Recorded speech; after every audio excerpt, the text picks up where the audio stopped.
Hello and welcome wherever you're watching and listening to 2020 Coaching Convos, Passionately Curious with me, Julie Crabb. Thank you for joining me on this second series. This is Passionately Curious, of course, and this is where I'm exploring questions and ideas about the language and jargon of coaching. I'm curious and I want clearer and deeper understanding for myself, for you and for others about coaching language. I'm reflecting with the aim of making sense on what I've been taught, what I've learnt, and what I've adopted as a coach. And it's also important to me and the original purpose of this podcast to find ways that coaching can be made available to all and everyone who wants to make use of it. So to find out more about where all this started, just drop back to 2020 Coaching Convos on Spotify to a 5-minute audio introduction to this second series. So in the episode 6 last week, there was some feedback from Olufemi Xavier. He's a fellow coach from Coach With Me, Olufemi, and he fed back on 3 phrases that we explored. And then most of the rest of the time we spent looking at the process rather than the content of language and jargon. I just want to hark back briefly to some of the feedback on the phrase showing up, which came up in an earlier episode.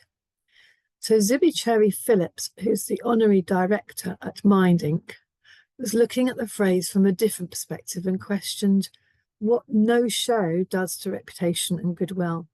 We'll leave that question open there. Raluca Prikop, who was a guest on series 1, and she's the creator also of Your Magnificent Mind, said that in her view, showing up is a mix of feel the fear and do it anyway, discipline and commitment with a few more additions depending on the circumstances. So thanks to you both for your contributions to mapping out the territory of that phrase. See what I did there? Anywho, this week, excuse my frog, is a summary of thoughts from the 6 episodes to date on series 2. So right at the beginning of this series, I kind of latched onto a metaphor which was generated from this grassy area that was mentioned by one of the guests in series 1, and that was Sarah Bramall. And this was a labyrinth that was created in the grass in a churchyard near where she lives. Now, my meandering over the past 6 weeks in this podcast series has been quite exploratory, much in the way of a maze. I set off in quite a specific direction, with the intention of searching for a different understanding of the language and jargon of coaching. Of course, I already had some experience of this, but I had no particular expectation of where the wandering might take me.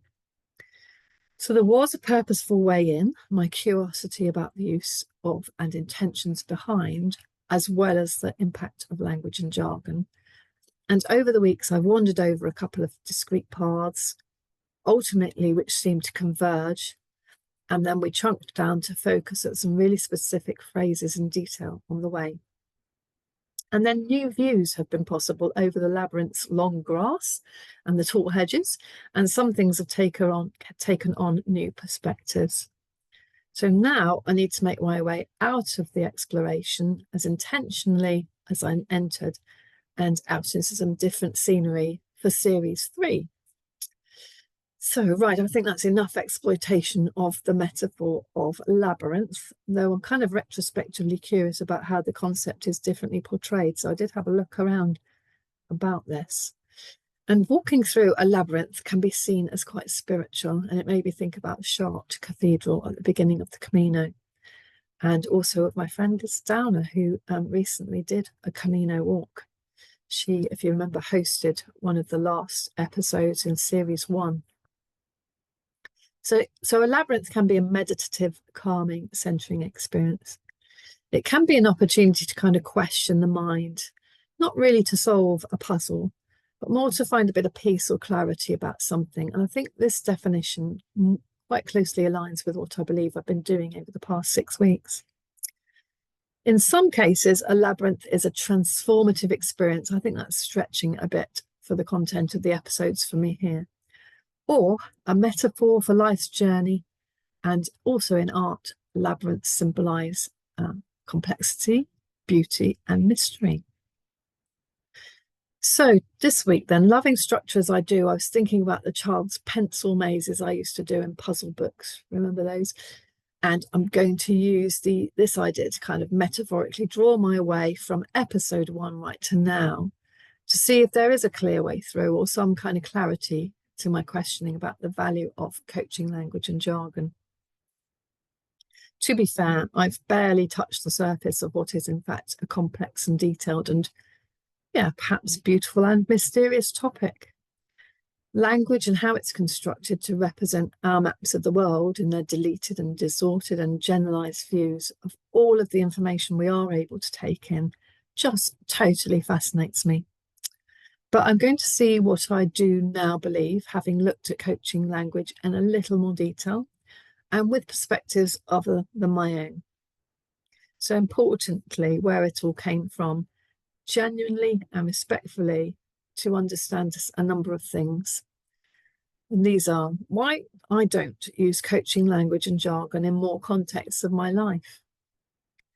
Whether we all understand the same thing by what we say in the coaching world. Whether the language we use communicates effectively and what does it mean to us individually and also in a shared meaning kind of way between us.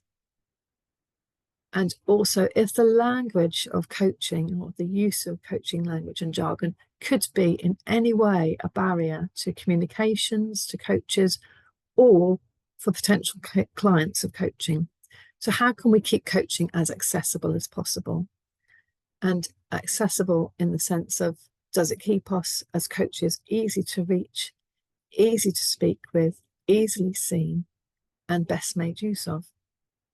So if I can take accessible to mean all of those things, how can coaches be sure to communicate in a way which is as accessible as possible? So what have I noticed over the past 6 weeks? Well, I'll give an outline of my highlight observations. Firstly, beginning with context, and that's clearly key. So without being inauthentic, we do have different language and styles of speaking in different places. That's just the way it is. There are rules, there are habits, there are protocols and preferences. There are different levels of rapport in different places and with different people in which and with whom we communicate. So coaching is no different. Coaching relationship is a unique context between each coach and every client, different even in each and every new session with the same client. Secondly, purpose. So language is clearly about belonging. It's about a shared recognition of the language, even if not entirely equally understood by everybody in the same way. It's a way of kind of signaling a connection to commonality and a community of people who have like-minded beliefs and values and intentions. Then there's content, the language and jargon, and the process, the way in which we experience what we hear and see and feel, and interpret and respond to that information, and how those two kind of interplay, how they dance together. What I now believe is important about coaching language and jargon, well, we are different. So clearly not to make assumptions about shared understanding. Language is a shortcut or a replacement to being able to show each other the same thing. As Damon Carter explains, and much better than me, I have to say, check out his YouTube clips. The word apple, I think this one is in the clip on meta programs or the meta model. The word apple is a word which is a map, really. It's not the territory. It's not the real thing. We generally know what's meant by an apple because we've experienced one, in fact, usually several, but we individually perceive different kinds of apples depending on the way in which we've selected, collected, stored, recorded apples, or at least our experience of apples. So that's one thing, being aware and holding in mind, being mindful of the depth and level of our connection with another person when we're communicating with them is really important. And then checking out that connectedness, and coaches love to do this. by asking questions about the meaning. So, yeah. What else is important? Well, language and words. Clearly, they are not everything in communication. Of course not. Yes, in communication, we see what we see, we hear what we hear, and we feel what we feel, we experience. And that reminds me of Maya Angelou's quote, where she says, I've learned that people will forget what you said, people will forget what you did, but people will never forget how you made them feel. Of course, we can't make people feel anything, but that's another whole discussion. What's also important about what I've learned is not everything needs to, and indeed can't, for various reasons, be shared out loud for understanding to occur. We can trust our intuition, that sort of magical mix of experience and skill and gut feeling and observation. And we can trust that dynamic relationship that I mentioned in an earlier episode between what goes on in communication between our conscious and our subconscious minds. Sometimes it works to simply trust our client's use of language. There's no need to explain or define, but just to acknowledge that the client knows or will know in time as processing occurs what meaning lies behind their words. And we might, as coaches, not be privy to that. It might simply be a naming that thing kind of word, not a sharing to understand word. And all we as coaches might need to do in that moment is to be what I've coined as a phrase, an auditory echo mirror. We all need to make representations of our experiences by distorting and deleting and generalizing information we receive. And so our shared communication will naturally be affected by this. So that means for me, that immediate and perfect understanding could be a very fruitless task. We need only be good enough in our understanding to be helpful. Clean simplicity of language is king, though, of course, nuance can be important. Letting the client lead in language and for the coach to just focus on just being there to first witness what is said has come to me as a highlight. Max Kemp in one episode referred to using the language that comes to mind in the moment. And she said that even before this, she experiences that we connect before words. I think she's so right in this. In a matter of seconds often, we sense each other. Then there's the listening behind the words and to the gaps between the words, which is helpful. So noticing and then genuinely inquiring with curiosity. I saw this.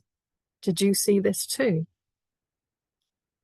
Then also from Sean Smith, I love that metaphor where he talked about standing alongside the client with our metaphorical arm across their shoulder so that we can look and see in the direction they are looking and seeing as they are speaking. It's almost like getting into the second position temporarily and out of choice. What else do I know? Well, speaking out and speaking in the presence of others, and I've had powerful experience of this, being given the airspace, being given the time and the floor, and hearing ourselves speak something newly thought or realized or imagined out loud, witnessed by others. It's very powerful. And then an area that really, really interests me, analogies and metaphors and stories, what they can provide, especially with intentionally, artfully vague language. And it gives a perspective that the subconscious mind can really respond to. And so what's our intention of minding or taking care of the language and the jargon and the process of coaching? Well, fundamentally, it's to empower and to enable deeper and broader and higher, so greater dimensions of thought and creativity and sensing and feeling and self-awareness. Why? Well, so we can be empowered to do and to have, and more importantly, to be fully our own selves. And what else? Well, we are uniquely all our own selves if we remain intensely curious about each other's differences in our individual uniqueness. What an incredible lot there is to learn about each other and so about ourselves. Thank you for watching and listening to the end of this episode. And this has been a summary of my learning through the past 6 weeks of exploring language and coaching and jargon. No, coaching and language and jargon. No, language and jargon in coaching even. I have no questions this week. There's a big irony there. I have no questions this week, not even a Columbo. And next week I'll be sharing briefly the key focus of series 3, which will be coming up in mid-October. So watch out for that. Lastly, please share this episode, subscribe if you enjoyed it, and tell me what you want to hear more about in 2020 Coaching Convos, Passionately Curious, with me, Julie Crabb. Until next time.